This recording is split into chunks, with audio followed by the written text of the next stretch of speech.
I'm not like ashamed to say that we're inspired by those bands because I think it's natural to be inspired by bands like Yeah. that you listen to, and that's gonna be heard on the songs that you do. And the more that we write songs, the more we find our own sound. Welcome back to the Headbangers podcast, where your hosts Nathan and Brad. Here today we're joined by Eemil from Cryptic Hatred.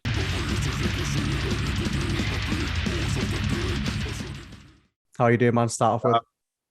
Yeah, I'm doing pretty good actually. How are you? Yeah, we're doing great. So we like to start off with like a little icebreaker. What's your funniest gig or tour story that you can recall? The funniest probably like we had this live stream gig back in like a year ago in 21, and the preparations weren't pretty like good because when we were setting up the drums, our drummer thought to actually like tries to set up his drums and nothing was really working, and his china fell out of the stage and it kind of break, so we couldn't use the china on the live stream. So you can actually see if you watch the live stream from YouTube, you can like see that china is all broken up and everything. And Oh, wow. He was like stressing up all the time before the gig that it's gonna go shit, but it went pretty well actually, so it was all good. How does that work? Like, doing a live stream gig, like do you do it through Twitch or do you just like, I don't know, how do you go about recording the entire thing? Well, for us, it was just, we went there to the venue and we set it up, everything. And then we just played, and it was like recorded and mixed when we were playing. So for us, it was pretty easy because we just played and then we left and watched it at home. But I don't know about the like mixing and that stuff because I didn't do that. Okay. Yeah, because I remember a venue here, Boom. They started doing like live stream sort of gigs, during COVID and everything like that. It was quite. I remember the sound guy Adam. He produced my band's track, and like at the time he was there like, I'm having a juggle this and also like mixing this like band that came in the other day, and he was also doing all the video editing for it. Like I was like, is it relatively easy? He went, yeah. It's okay, but then he went, also there's some bands that like want to mix it themselves. So he went, whenever I hear that, I'm like, fair enough. It's less work for me. You guys go ahead. We let them do that. We just played and left. Yeah, it is cool that we, everyone sort of found a way to still do gigs and sort of bring that gig atmosphere whilst we're at home. One thing I want to kind of jump in straight away is obviously the new album that you guys released. It's an absolute killer album. What would you say is your favorite track from it, and why? Well, personally, my favorite track gotta be the title track, Nocturnal Sickness, because I just think that song has everything that we like is good about us. I love the riffs, and it has like groovy parts and then blast beat parts and then like these harmonies, and I just think that song like describes our music the best. Definitely. Like I was listening on the way home from work today, and I was genuinely. It's such a good album, especially like taking into consideration that you guys formed in 2019. So you guys are still early in your career, and it was so well polished. Thank you. I'm really looking forward to seeing what you guys come out with more and how you adapt your sound and everything like that. Because so far, you've done killer, man. Thanks so much. Yeah, the production as well, like that's something that struck out to me as soon as you start listening to it, because it's got that, the 90s death metal sort of sound, but like the way that it's produced is so clean and so much depth to it. Not many people can pull that off very well, at least as clean and like concise as you guys did. Was it like hard to get it to that level? Like, what was the whole process of that? We had a good mixer, it was Olli Nokka from Studio Kolotila, and he plays in Feastem guitar too. I don't know if you know Feastem. Finnish hardcore band. But yeah, he mixed our album, and at first we were supposed to reamp the guitar tracks, but we tried a few different tones and setups, but we didn't really like that. So then we just used the tracks that we used by ourselves to hear what we played when we recorded them. We just mixed those, and I'm pretty like satisfied with the result because it sounds pretty old school, but it still sounds, clean, that you can hear the individual performance. performance of every player. And yeah, it can always be better. You know, you can always do a better job when recording and everything. But for a debut album, I think it's okay. Oh yeah, definitely. Yeah, I mean, like great. I've heard some debut albums that are not nearly on the same sort of level. Like I feel like you guys went through a really good sort of process with it. I know by the sounds of it, you went through, you know, like you went for someone that was proper and had some experience behind them. Ways, you know, you get a lot of bands that go, hey, well, it's our debut one. We'll just go to some guy and he'll mix it in his bedroom, and you're there like, yeah, okay, yeah. We didn't want to mix it by ourselves because we did mix the demo, and I don't like that sound. Like it's harsh and everything, you know, it's old school, but I wanted the debut album just to be so much better from the demo because we are much better as players now, and I just wanted you can hear the performance in the album. Oh yeah, definitely. Yeah. It's one of those things where if it start out as you mean to want to sort of go on, I feel like a lot of bands kind of miss that heading off. And you know, we've been fortunate enough to speak to a lot of bands, and they've always been like, oh well, you know, from the get go, always get someone that knows what they're doing when it comes to mixing. You can learn it yourself, but that you can do that in your own time once you feel good enough. Yeah, do it. But if you don't know if you don't know like everything about it, and you feel like you won't get the same product, just go to someone, because it's always exactly, because we didn't know how to do anything, so we were like, just let's get a guy who can help us and we can learn in the same time, you know, so we can be just more smart in the future when we're doing these albums. Oh yeah, definitely. And it's definitely a worthy skill to sort of learn, especially if you're in a band. Because in the long run, the amount of money that you will save is ridiculous. But we recorded by ourselves. You know, we didn't use any money for studio time because we recorded by ourselves at their rehearsal place because we had mics and everything. So only the mixing and mastering was done by professionals. Oh really? Yep. That's really interesting, actually. To be fair. Yeah, we didn't want to, you know, go to studio then book like a 2-week time because then we were like in a hurry and we didn't want to do the album in a hurry. So we just went in when we wanted, recorded some drums, like 3 tracks like in the day, and then we just called it quits, came in another day and just tried to get the best performance. It's a cool time where, you know, you can sort of cut out the middleman in so many areas. Like you don't have to spend all your money to do this or that. Like you can pretty much do a lot of it DIY, and then only like pay for the things that you really need. Like back in the day, this wouldn't have been an option, which is so cool now. And it gives like a lot of bands a platform to be able to focus on other areas that are more important. Yep, exactly. Yeah, for sure. Even with streaming, like back in the day, you know, you'd have to. You have to get it on the tape, hand it out to people. Now it's like, oh, just put it on Spotify, then everyone can have it in the world. On Twitch, there you go. That's what we did.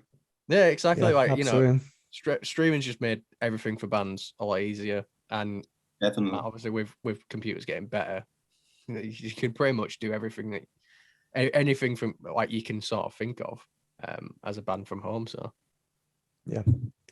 So obviously, like you guys are very reminiscent of the 90s death metal sound, and I think over the years there's been such a resurgence, and not only that, but it's kept alive for so long. Like, what I wanted to ask, what you think is the reason why time and time again, you know, this doesn't die, like it's always remained a genre that people look up to and really enjoy. I just think that there will always be new kids getting into death metal, and just because the 90s band are like the main thing, you know. Because that's where we started. So I like, at least for me, because I heard like Cannibal Corpse. It was the first band that I ever heard of death metal. So I think that will just continue going forward. People will, like kids, like teenager will hear death metal and be like, this is great, I want to do this. And then they listen to the original ones, and then they explore like modern bands and just build up their sound from that, and like prefer to play more death metal than thrash metal, or just, you know, metal in general. Yeah. Oh yeah, and you know, we on one of our last interviews we were sort of talking about as well, like so many bands at the moment are also crossing death metal as well with other genres like hardcore. Yeah. Like there's a lot of hardcore bands at the minute that it's seemingly overnight had discovered 90s death metal, and now we're mixing that into death metal. Yeah, And it's creating such a weird little like mix because it's not quite hardcore, but it's not quite death metal. Yeah. And I feel like in the future that's going to be definitely its own sort of standalone. People will make their like, if they listen to hardcore and death metal and thrash metal, they will just keep on listening to those genres and then start making their own music, and that will just, you know, continue the making of metal in general, and that will just expose more kids to metal, and that will grow bands. Oh yeah, and as well, like sort of on Brad's question, you know, we I feel like over the years we sort of saw like a trend of, you know, a lot more people are doing, you know, death metal that they're a lot more polished and a lot more like put like, you know, it's like, yeah, it's all very modern sounding and everything like. But then I feel like we've seen a bit of a step back, and it feels like a lot of bands have just decided, well, let's strip it back and let's go for the older style again. So do you feel like there was like a catalyst for that or anything like that? Do you just feel like it's just naturally sort of reverted back because that was the best sort of style at the time? Well, I think it just naturally reverted back to their originals, because there's still bands that do the modern thing and the production, but I think there's a lot of more, at least I listen to a lot of more bands that do the old style. And I just think that's natural because they like that sound and they want to do it by themselves, and then to just go with that. Oh yeah, I feel like Power Trip had a lot to play as well. You know, like when they came out, they had that old school sound, but they also very new school in their actual like writing. So I feel like a lot of people going, wait, so we can get big by just doing the older style, because I've preferred that all this time. So I feel like, you know, I think Power Trip are underrated in the sense of helping out, sort of bring back the old school sound set. Even though they were doing thrash, I feel like it's had a massive effect on all bands after that. Yeah.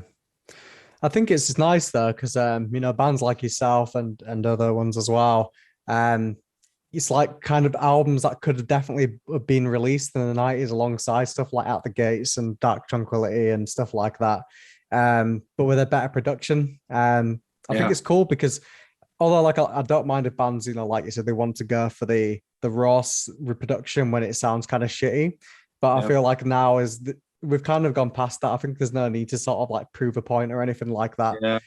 It's cool to just have nice production to see what that would have sounded like, because I don't think it dampens the brutality.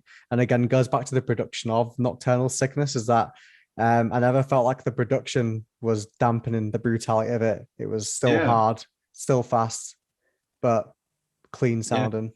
That's what we wanted. You just, you know, make it sound death metal, you know, like it used to be.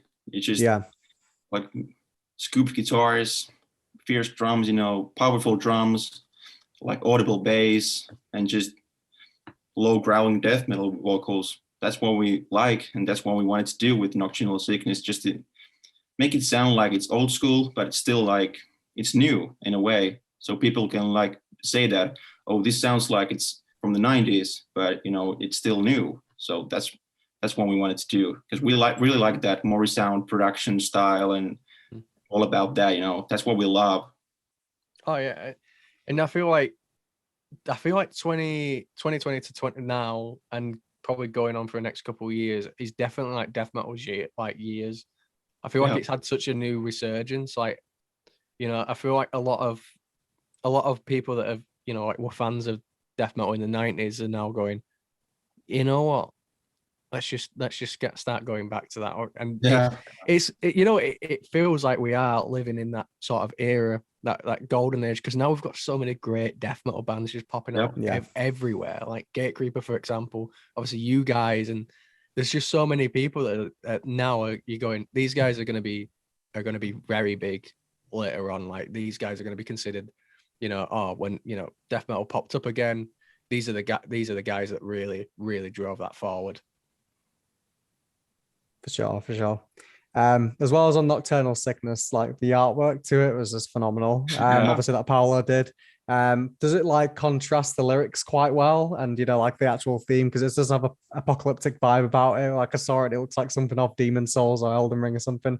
I don't know why I'm comparing it to that. It's just what I've been smashing out for the last few days. So but yeah, does it contrast to you with that? Yeah, well, when we got like our label guy handled the business with Paolo, So he asked us what we wanted to be on the cover, and I just sent him like the lyrics from the song Nocturnal Sickness, because that's the title track. And there's like the blood moon on the horizon, and then there's like crosses and graves, and it really, because those, you can find those things in the lyrics, and we wanted to have the cover something to do with the lyrics, because that's just the red theme, because it really suits the album. And yeah, there was something, we wanted to have the lyrics contributed in the cover art. Okay, what is the concept about them for this album? Well, there's nothing like one certain concept. It's just speaking of zombies and killing people and hatred and just black magic making you to kill people, pretty much. I thought zombies, to be fair. I mean, when I heard Nocturnal Sickness, it sounds very zombie-esque, but I wasn't too sure, so I thought I'd ask. Yeah, definitely zombies cool. And just pretty much zombies and killing people. I don't necessarily like writing lyrics that much, because I wasn't supposed to be the singer, so I'm like kind of forced to do that. So I do the basic death metal lyrics, just gore and zombies. It's like zombies check, death check, killing check. We got it. Yep, definitely. Well, that it's if it's not broke, don't fix it. Like true. If not everyone can sit there and go, I'm going to write some very, very in-depth, lyrics about the socio-economic status of this country right now. That's a Jaden Smith reference, by the way. Like what happened to him recently. But no one's going to be like sat there and going, oh yeah, but I'm going to really write these, super, this is going to change everyone's perspective. Sometimes, it is just good to just go, fuck it, I'll just write, the death metal lyrics. It's a death metal band. That's what people have come to listen to.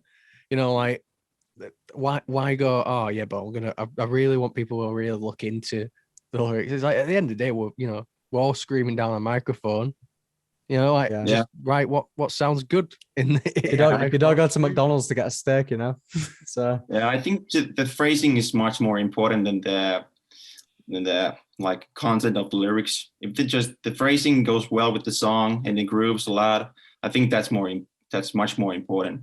And that's what I try to do, because if you're just singing like a sick story with hundreds of words and you're just spilling them out and doesn't groove at all with the song, I don't think that's pretty good. I want them to go along with the song well and just keep the beat up. Oh yeah, definitely, if it fits. I always sort of looked at it as like, when I've been writing lyrics, it's like your lyrics don't matter as much if your vocal pattern is perfect. Like you could be talking about puppies, but if and no one would pick it up because you're screaming. If your vocal pattern fits with that, it's going to naturally fit with the song anyway.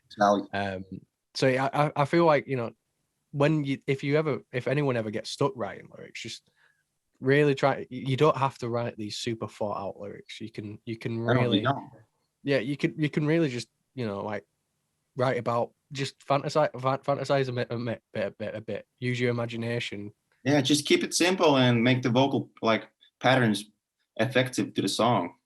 Oh yeah. So how did you become the singer then? Because obviously you mentioned that you weren't originally meant to be the singer. So how did that fall into place? Well, when we were recording the demo back in 2020, we were looking for a singer and we didn't find anyone.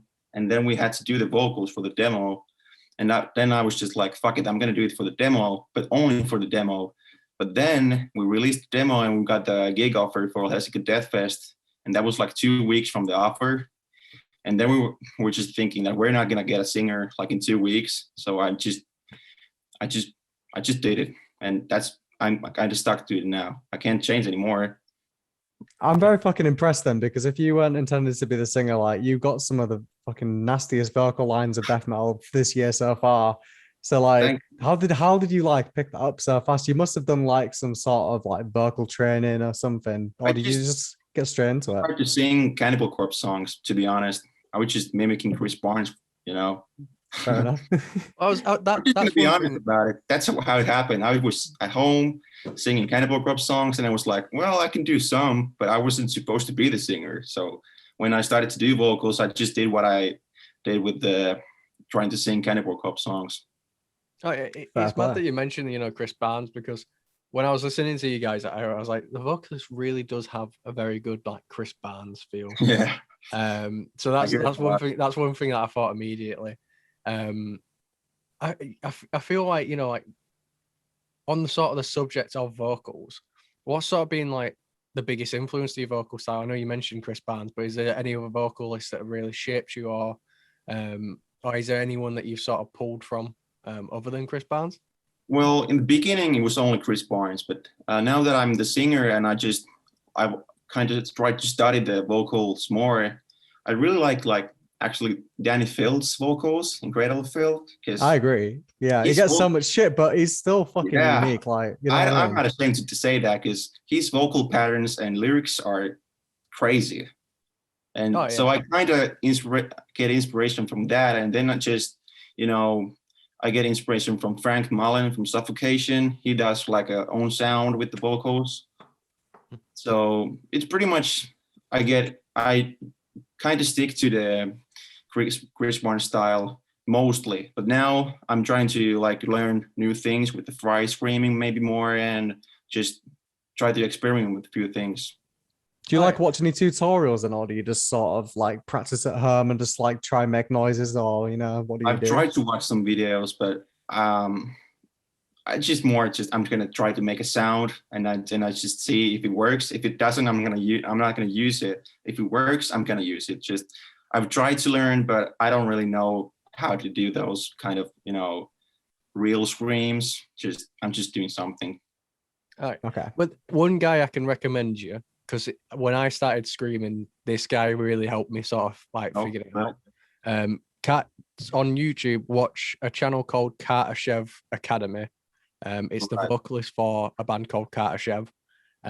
He does essentially like reaction videos to, you know, like popular metal songs, where he breaks it down bit by bit and tells you the technique that they're using in that section. Also, she kind of gives you like a bit of a lesson on how to do it.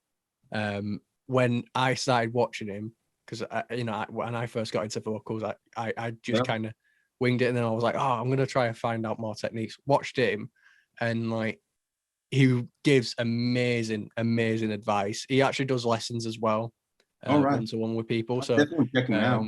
Yeah, definitely check him out, man. Because like when I first started doing vocals, watching his videos, there was a noticeable difference when I was in band practice. I found that I didn't throw out my voice as much. I knew, and one thing I always struggled with having a naturally deeper voice was highs. And watching some of his videos really put into perspective on how you can do those highs. So I 100% check him out, man. Okay, I will.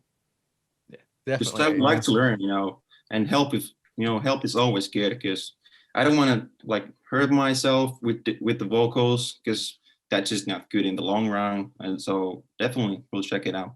Oh yeah, when I first learned, I threw up my voice like every other week trying to learn. Because I'd be sat in my room just doing the screams, being like, okay, well that works, and then I'll keep working on that, and then like a day later I'll be going into work like, you're right. Yeah, being there, done that.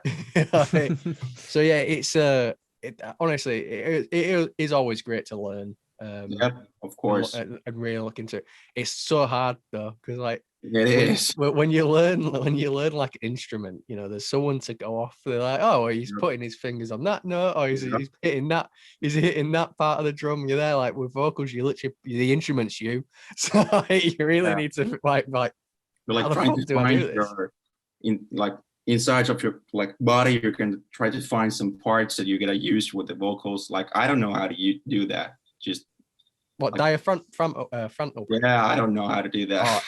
Easiest way to sort of like figure out where your diaphragm is when you breathe in, if you put your fingers like just above underneath your ribs, you can feel like the move out a little bit. That's your diaphragm. So once you figure out the location, it gets so easy to like sort of like tense it and figure out. I'll try that. Yeah, honestly, try it. It's great. One thing as well I want to sort of ask you is, what was the biggest sort of achievement that you feel you've made since the band sort of like formed? What's your proudest moment? Definitely just releasing the album. I think that was like, because it was done. All the songs were done, like written in February 2021. So, and then we got the record out like a few months ago, which was like a year from the day that we like stopped writing.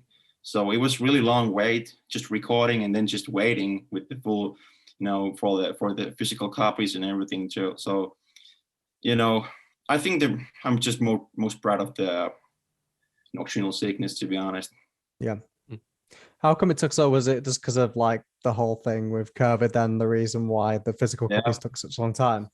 Yeah, with COVID and just we got other records from Helsinki wanted to release it as CD and MC. So we talked with them, and they said that the best, it's not good to release an album in December. Like, it's better to release it in February, like the start of the year. So that's what we did, and just we were patient, and then we waited, and then it came out. Oh yeah. Well, I mean, I discovered you guys because our pals and Bangers and Mosh, like, because they do like a monthly best metal albums that have come out. Then they're obviously raving about you guys and saying how fucking sick you are. So I was like, I gotta check these guys out. I gotta see what the fuss is. I was like, not disappointed. It was slapped. So Get to hear. Oh yeah, definitely. Yeah, nice start to the year. Definitely. I wish I had someone tell me it's better to release stuff at like the beginning of the year, because I remember I released stuff at like April. It didn't do well. For fuck's sake, you think, it's gonna do well, and then like it's the start of the year, and you get a whole year to just promo it and everything, and then I guess it worked because it got little recognition everywhere. So I mean, like I've heard about the album from a lot of people. We've had it recommended from like obviously Bangers and Mosh, but a lot more people, like Twitter's going crazy about it. So obviously you guys did a good job, man. Yeah, thank you. I'm proud of it. Like, you can always do better, but I'm really proud of that. And I don't have like any certain things that I think that are bad in it. It's just the overall album. We can do better, but it's good for the debut album, because those 10 songs on the record are the next songs that we wrote after the demo, and the demo songs were the first songs that we ever written. So that's like we have like 18 songs written now, basically. So because we're new to songwriting and everything. So I think the more that we do it, and the more that we get experience, we just get more our own sound to it. And because some people say that we sound too much like Cannibal Corpse, but I just said that, well, of course we sound like Cannibal Corpse, because that's the thing that inspires us most. And we're new to songwriting, and so when we write a song, of course we're gonna make songs that we like ourselves, and we get inspired by Cannibal Corpse and bands like DSI, Suffocation, Galvanizer, those kinds of bands. So then when we write the song, of course there's going to be like elements from the inspiration that we get, and just but like when you do like a debut album, like you're still sort of finding your sound. Like the whole thing is like you get like a few guys that come together, and then they make something based on all their influences put together. And I feel like along the way, you shape and get it. I mean, even like take a band like fucking Trivium, for example. Like for the first 6 albums, like they're all different genres. Like they've gone from thrash to prog to fucking heavy metalcore. So like they've only recently, I'd say, found like that's the Trivium sound. Like that's what they are. Yeah. Which is not a problem. I think the debut album sounds unique, but there's obviously heavy influences from different bands. But I wouldn't say that's an issue. To me, if it slaps, it slaps, and that's what matters. Yeah, and I'm not like I'm ashamed to say that we're inspired by those bands, because I think it's natural to be inspired by bands like that you listen to, and that's gonna be heard on the songs that you do. And the more that we write songs, the more we find our own sound, and that's just gonna with every record we're gonna be more of ourselves. And absolutely. Like it's not a bad thing if someone goes, "Oh, you sound like too much like Cannibal Corpse." Is that a bad thing?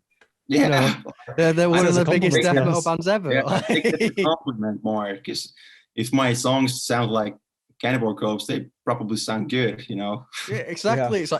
It's like so you can tell people we'll say it as like almost a negative, but it's like at least that. Yeah, I take it as a compliment. They sound good. Like but Cannibal Corpse. It's like, yeah, but they're a great band, Cannibal Corpse. Yeah, So yeah. it's not really an insult comparing anyone to it. Yep. It's fucking great they sound like Cannibal Corpse because it means that they're putting good influences in the music. Yeah.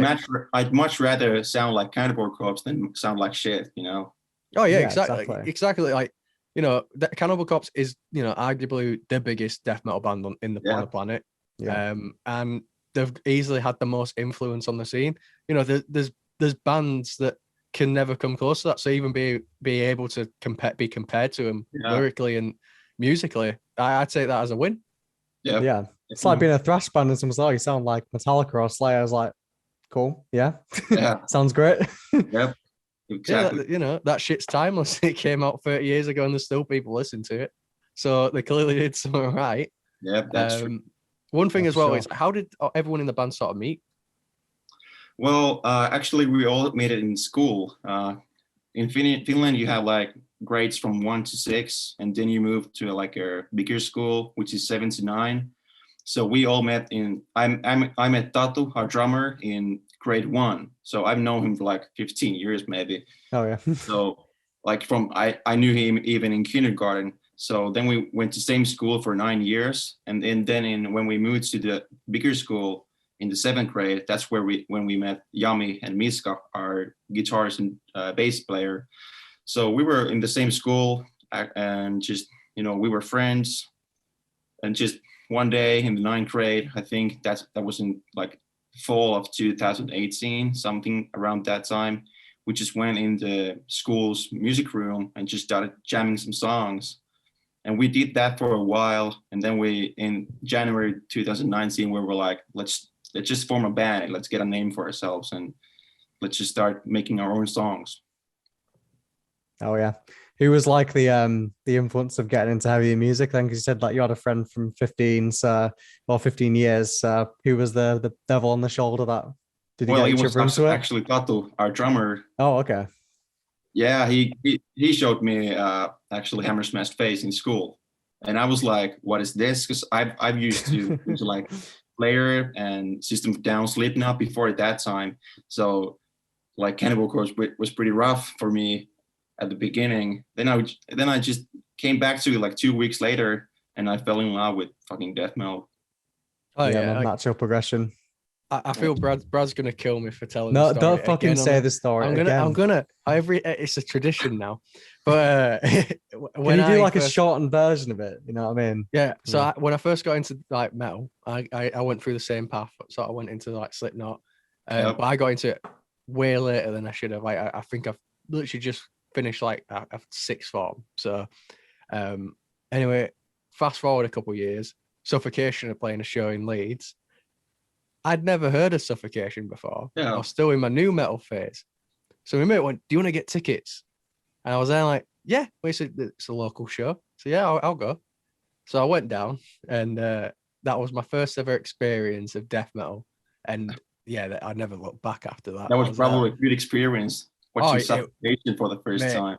Mate, it was like unbelievable. Like the room was so hot. Like, and I turned up wearing a fucking Korn t-shirt. You know, I was there like, I wonder why all these death metal guys are staring at me. I thought Korn's a pretty like sick band, but they're probably all looking at me going, fucking poser. Like, what's he doing here? But yeah, like, honestly, great experience. Like, seeing it live for the first time, and then also having your first experience of death metal like that. It got me. I plunged straight into that straight after. Do you find like as well, you know, like with you guys sort of being friends for so long, do you feel like it helps the band especially when it comes to writing? Yeah, definitely, because we know each other, you know, so well. So we kind of know that if I'm gonna show this riff to like Yami or something, I know that he's not gonna like it, or I know he's gonna like it. So yeah, it's good to know the guys before forming the band, because then we already know each other. We don't need to like get to know each other at first and then write music, because, you know, I think that can be a little challenging, because if you don't like have a good connection with the guys, it doesn't really work, you know. It's always good to have those friends when you're doing something creative. Like when I was doing video editing in uni, I would send some of my stuff to one of my mates, And he would always just tell me if it's shit and tell me to do it again. But like, if he didn't do that, I would have just produced something that was absolute shit. So I'm glad that you've got to have those people around you for sure. Yeah, for sure. Because that's what we do. You know, if someone doesn't like the idea, they're just gonna say it. And if someone doesn't like it, we're probably gonna change it or just modify it a little bit so everybody's happy. Oh yeah, it's like in my band, we didn't know each other before we joined. Like we just kind of like went on join my band. It's like, I found, I knew the drummer Danny from like our friend's band, and I'd known him for a couple of years before then, but we only ever really talked when we went to a festival once, and then after that we became pretty decent friends. And then I met Jordan, like the guitarist, from doing like a little slam band back in the day, and then sort of met each other, and like it's good having like friends where you can go, oh, if it's not that great, you can go, oh, that's shit, man. Like we need to redo, because like I feel like when you don't have that, there's that initial, I'm a bit too scared to be like, oh, that's shit. That's definitely something. Then you get too much ego with things, and then you'll never really know. But it's best to have someone to tell you straight. Gonna bring you down if you're gonna I'm the writer of this band. I think your friends are gonna bring you down. Yeah. Oh yeah. It's like one of those things. Is like I always say, I wish that I could have fast forwarded to when now that we're all really close friends, where we could have just been honestly in the room being like, nah, I'm not feeling that. Yeah. And just cut it off, because we wrote so many like tracks that were just looking back on it, we're going, that was kind of shit. Going like, we were thinking it was great, but I was like, nah, looking back on it, that was a fucking shit track. We should have never even like pursued that. See, like I think this happens with like actually some big bands. Like for example, if they've lost like all the members and it's just one sole guy who's like, the main guy behind the band, like sometimes you can tell that their egos just got a bit too high and they've run out of people to tell them, because they'll get all the new people in. They're not going to dare to say anything because, this is like a massive rock star. And then that's how shit albums get produced by these big bands, because they've just got their ego tenfold. And then nobody's telling them that, man, that's not right. We shouldn't be doing that right now. Yep. I feel like that's how we've got Machine Gun Kelly in a way. I feel like there's no one being like going, maybe pop punk isn't for you. I feel like there's no one in that room being like, maybe, maybe just go back to the rap, man. No one had a problem. I think he just should decide what he's gonna do. Just not change all the time. People doesn't like his music, or I'm gonna change my genre now. Like it doesn't work like that. I think like he goes on social media. Do you ever think he goes on social media and just goes, wow, you know what? Like, I feel like they must have some kind of filter on his phone for him to go, yeah, people are loving this. Because if you check anywhere, everyone's like, this is fucking, why is he doing it? Yeah. Sure. I want to ask as well, obviously we talked about your music. What is your hobbies and interests outside of music? Like, what do you get up to? What do you enjoy? Well, to me, I don't really have like outside of music any other hobbies. I guess I just do other kinds of music outside of Cryptic Hatred. So, but the other guys have like, well, I don't want to speak before them like with their things, but we don't do like, we don't have anything that no one does any sports like in a team or something. So we all have this band, and then we just do our own stuff outside of the band, just hang out with different people and have our own thing with them. And then when we are together, we have Cryptic Hatred, and that's what we do as a four of us. Do you guys like a lot of shows and stuff? Well, yeah, me and Yami, our guitarist, we go to our like French shows playing music, and then Yami, Tatu and Miska, they don't go too much, because they have like other things they do, what like to do, just hang out with their friends and listen to other kinds of music. But I don't go like as much as Yami goes, but I try to go whenever I can, just to see my friends play and support the scene. What was your first show? Probably it was Kiss back in 2013. Oh yeah. Yeah.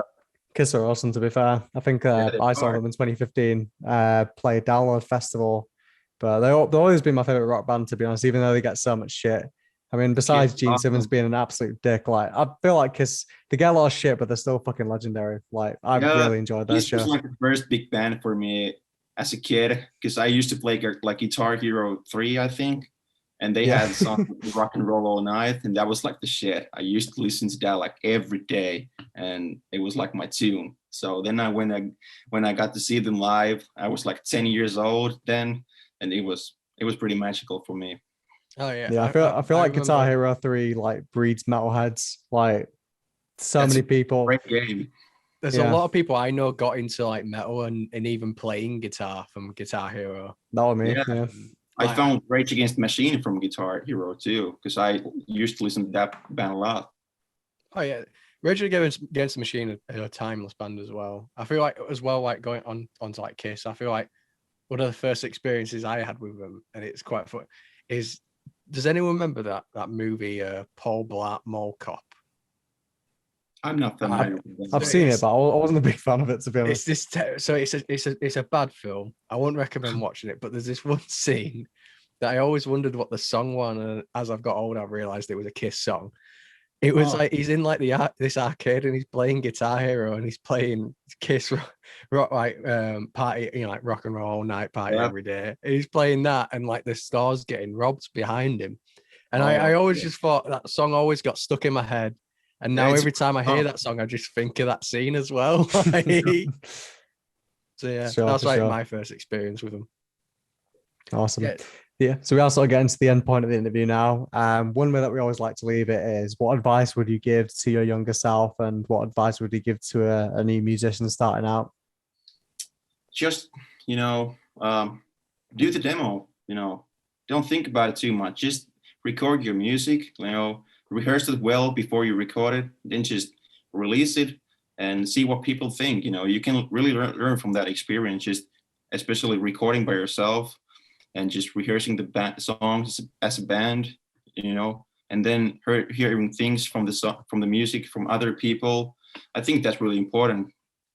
Oh yeah. That's what we did. We got a lot of feedback on the demo when we released it, and we were like so inspired by the feedback that we got, and it was really, it was good experience for us. Oh, yeah. And it gives you a bouncing point off for the next release. When if someone goes, oh, I wish you'd done this, or I wish you'd done that, you'd be like, you can look at that and go, oh yeah, I agree with that, and take that's notes. what we did. Yeah, we had a lot of advice for recording, and we had a lot of advice for it just being a band in general. So we really were inspired by those feedback that we got, and then we did the new songs, and then we recorded Nocturnal Sickness, and we used those things that we learned from other people. Nah, for sure. It's good that you can take criticism so well. Yeah, that's important, because if someone says that this is not it, you shouldn't be like, well, that's it, I'm not going to do music anymore, because there will always be people just don't like what you do, but there will be like this good kind of critique that you can learn from and use that for the future. Yeah, I think it's one of the hardest like skills to learn, to take feedback and take it consecutively. Like obviously there's a difference between someone saying, "Oh, you guys suck. You sound like this, blah blah blah." Well, that's not like critique. Different. That's just hating. That's just pathetic. Yeah, but like actual good feedback, I think it can be very useful. So once you learn to take that, it's will help you so much in the future. And you gotta like learn how to make the difference between hating and critique, is that there can be like a line that you can't like see, because someone can just be a little rough with their words, but they don't mean it in a bad way. But then there are people just who hate, and that's not, you should you can listen to the hate, but just don't take it in, Yeah. Oh yeah. As well, like, I think people get it, a lot of people get misconstrued with like when they're reading like a comment or something as well. Like, you got to take tone into account. I always see it is, if someone's written like this big paragraph, they're probably not being like, well, you fucking, like, they haven't taken the time out of the day to write that and be like, oh, well, you could do this, you could do that in an angry way. Because if you're there going, oh, well, I would just want to shit on them, you're not going to spend the effort of writing out and not a good worded paragraph. You just go, this sucks. Like, that's all you're gonna do. So I feel like a lot of people don't take tone into account and go, It's like fucking seeing this guy saying this, but if you actually read it and like really look at what they're saying, you're like, oh, it wasn't a negative. It wasn't a negative. Yeah, I think that's important, you know, and just advice for young bands. I think it's just, you know, just do it, you know, don't care what your friends think. If your friends think that it sucks, you know, don't care. If you like to do it by yourself, just do it, you know, get your like a good group of dudes playing the songs, being in band. Just, it can take a time, you know. For us, it was easy because we had the same formation all the time. But I know bands that have like different members and they're just trying to find the good guys to play with. So I think, you know, that can be hard, but I think it's, you know, good to just wait and be patient for that. Yeah, for sure. Yeah, thank you so much for coming on. Like I said, Nocturnal Sickness is amazing. If people watching haven't listened to this, then please do, because you guys have definitely started off with a bang and showed how to do a debut album. Absolutely right. And yeah, looking forward to hopefully maybe seeing you guys in the future if you ever do a UK tour. As we say to everyone that comes there, you know, we're slowly promoting people to come to the UK so we can go to more shows. We're working hard for that because I would love to come. Yeah, definitely. And you know, I'm really looking forward to what you guys push out later on, because this debut album was honestly fucking sick, man. And you should really be proud of it. Yeah. Yeah. Thanks for the kind words, dudes. No worries. It's been great talking to you.